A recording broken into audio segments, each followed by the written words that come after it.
ఇలా బాగా వేపుకోవాలండి వీడియోలో చూపిస్తున్నట్టుగా. వీడియో చాలా రీచ్ వెళ్తుందండి, కాకపోతే సబ్స్క్రైబ్ చేసుకోవట్లేదు. ప్లీజ్ సబ్స్క్రైబ్ చేసుకొని నాకు సపోర్ట్ చేయండి. మీ సపోర్ట్ నాకు చాలా అవసరం.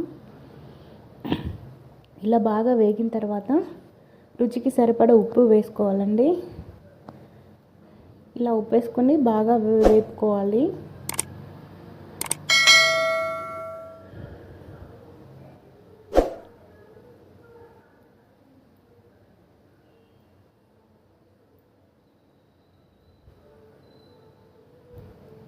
ఇలా వేగిన తర్వాత నేను 1 కప్పు బాన్సీ ఉప్మా రవ్వకి 2 కప్పులన్నర నీళ్ళు వేసుకుంటానండి. మీకు ఇంకా కొంచెం ఎక్కువ